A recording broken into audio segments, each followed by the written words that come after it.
Halo teman Historia, saya Charlie. Hari ini saya akan mengajak teman-teman untuk berkunjung ke salah satu bangunan cagar budaya yang ada di Kota Tanjung Pinang, Provinsi Kepulauan Riau.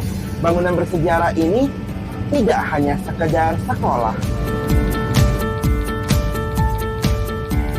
Teman Historia, 30 tahun yang lalu saya menimba ilmu di bangunan bersejarah ini selama 9 tahun. Dan kini saya kembali mengabdi sebagai seorang pengajar dan dipercayai untuk memimpin sekolah ini. Ayo kita masuk ke dalam.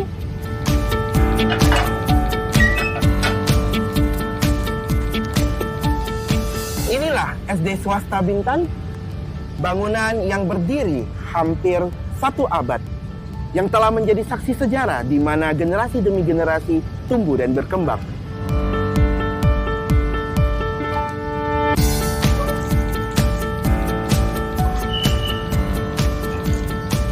Pada tahun 1928, bangunan ini pertama kali berdiri sebagai gedung Sosietet Belanda, di mana merupakan tempat pertemuan eksklusif di era kolonial Belanda. Namun kemudian beralih fungsi menjadi sebuah sekolah di tahun 1952, dibawa oleh para saudagar Tiongkok yang membelinya dan membuatnya menjadi sebuah tempat pendidikan yang berfungsi sampai hari ini. Dahulu sekolah ini bernama Chonghua Xiaojiao, Sekolah Chonghua Riau, dan karena kebijakan pemerintah di tahun 1958, dia berubah menjadi SD Swasta Bintan.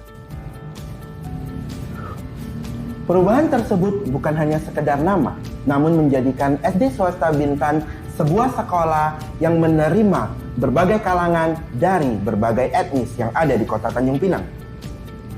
Meskipun zaman terus berubah, SD Swasta Bintan tetap mempertahankan wajah aslinya dengan arsitektur kolonial Belanda yang begitu megah dan juga tegel-tegel tua yang terlihat kuno. Ada satu yang tidak berubah, adalah lonceng ini yang senantiasa menggema dari sejak dulu. Hingga kini, lonceng ini tetap bergema, mengingatkan kita waktu terus berjalan, namun sejarah tetap hidup.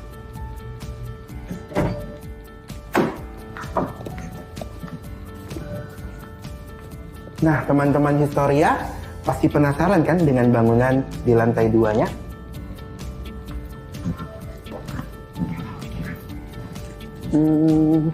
Meskipun bangunan ini terlihat tua, namun percayalah, setiap kelas penuh dengan warna-warni berkat kreativitas para murid dan guru-gurunya.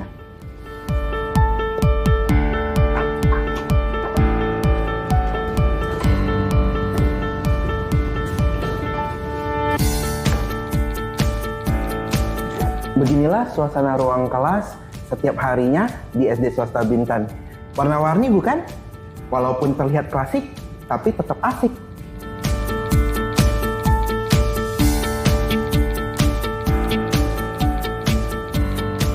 Nah, teman-teman Historia yang berbahagia, dari bangunan bersejarah ini kita melihat sepanjang Jalan Tengku Umar pada dahulunya merupakan sebuah education hub di mana semua institusi-institusi pendidikan berkumpul di sepanjang jalan ini. Ada SMP Negeri 2 Tanjung Pinang, ada SMEA Tanjung Pinang, dan bahkan ada universitas. Namun semua itu telah berubah. Mereka berubah menjadi bangunan komersial dan seluruh perbankan-perbankan berkumpul di Tengku Umar ini. Hanya satu bangunan cagar budaya yang bersejarah yang tersisa, yang tetap mempertahankan fungsinya sebagai institusi pendidikan, yaitu SD Swasta Bintan ini. Lebih dari sekedar gedung, bangunan SD Swasta Bintan ini adalah sebuah warisan di mana menjadi pengingat bahwa sejarah tidak hanya tertulis di dalam buku, tetapi juga di dalam bangunan, dalam cerita, dan juga dalam deru lonceng sekolah yang bergema setiap waktu.